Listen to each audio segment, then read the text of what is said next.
जनपद छिंदवाड़ा के संगठनात्मक दौरे पर पहुंचे कैबिनेट मंत्री प्रहलाद सिंह पटेल ने पत्रकारों को संबोधित करते हुए कहा कि हम हर चुनौती को गंभीरता से लेते हैं और छिंदवाड़ा सहित सारी सीटें जीतना हमारा लक्ष्य है। दिग्विजय सिंह के ईवीएम आरोपों पर उन्होंने कहा कि कांग्रेस चुनाव जीतती है तो ईवीएम पर आरोप नहीं लगाती है, और जब उनके भाई लक्ष्मण सिंह खुद उनकी बात का खंडन कर रहे हैं तो हमें जवाब देने की जरूरत नहीं है। उन्होंने कहा, ईवीएम हम लेकर नहीं आए हैं, यह शायद कांग्रेस लेकर आई है। आज का प्रवास हमारा संगठनात्मक प्रवास है। भारतीय जनता पार्टी की संगठनात्मक गतिविधियां चुनाव के बेहद पहले से प्रारंभ थी।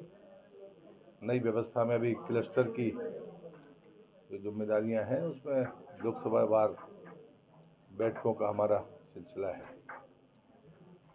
मतदाता सूचियां व्यवस्थित बने, नव मतदाताओं को प्रोत्साहित किया जाए और साथ ही जो भी गरीब कल्याण की मोदी जी की योजनाएं हैं वो आम घर तक पहुंची हैं और विकसित भारत संकल्प यात्रा ने उसको और संबल दिया है। मोदी जी की सरकार के दो महत्वपूर्ण पक्ष हैं।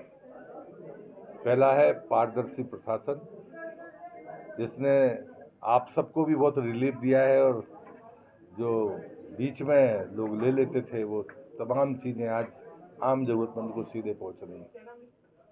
और दूसरा है कि सरकार पहली बार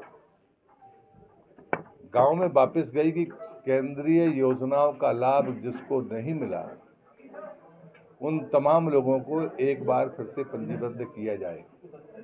यदि कोई पात्र है तो उसे तत्काल उसी दिन उसका लाभ मिला है, ये ऐतिहासिक फैसला है। और जो लोग पात्र नहीं हैं, सीमा के भीतर नहीं आए, उनके आवेदनों को बाकायदा लिया गया है, उनको सूचीबद्ध किया गया है।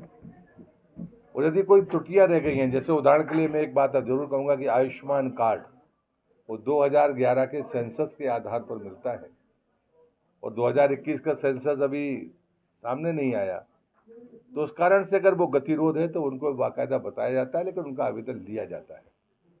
इसलिए नीति के तहत जिनको लाभ मिलना है उन जरूरतमंदों को लाभ मिल जाए और जो शेष बचे हैं उनके बारे में योजना बने।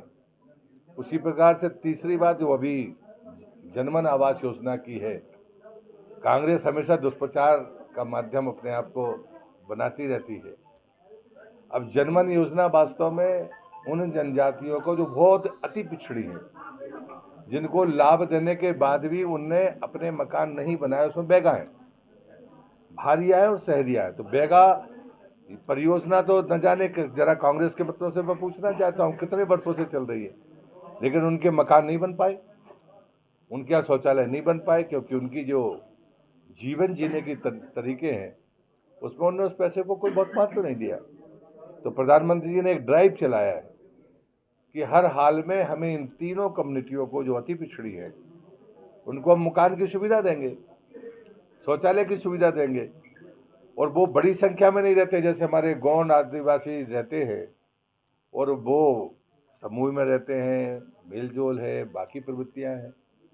तो ऐसी स्थिति में उन तक सड़क पहुंच जाए तो संख्या रखी गई है कि 100 की आबादी तक जो भी बसाहट होगी वहां तक सड़क भी जाएगी। इसका ये मतलब नहीं है कि हमने बाकी जनजातियों को छोड़ दिया है। हमने ये तय किया है कि वन ग्राम में रहने वाला कोई व्यक्ति जो बसाहटों से दूर माना गया है, राजस्व ग्राम को मध्य प्रदेश सरकार ने बसाहट माना था, लेकिन मैंने अपने विभाग में ही जितने भी वन ग्राम हैं उनकी संख्या मांगी है। उनकी रोडों की लंबाई का सर्वेक्षण का काम जारी है। वो हमने आरईएस को भी कहा है, प्रधानमंत्री सड़क को भी कहा है, कोई भी जनजातीय गांव, चाहे वो वन ग्राम हो, चाहे वो 100 की आबादी में रहता हो, चाहे वो 200 की आबादी में रहता हो, उसे सड़क की सुविधा मिलेगी और उसे पक्का मकान प्रधानमंत्री आवास का मिलेगा। ये चीज़ें हैं और इसलिए मुझे लगता है कि कांग्रेस के भ्रम को समाप्त करना भी भारतीय जनता पार्टी के पास चुनौती नहीं है और हम लोग उसका मुकाबला करते रहे। इसी तरह इस बार भी करेंगे और हम इस बार मोदी सरकार इस स्लोगन के साथ में मैदान में है।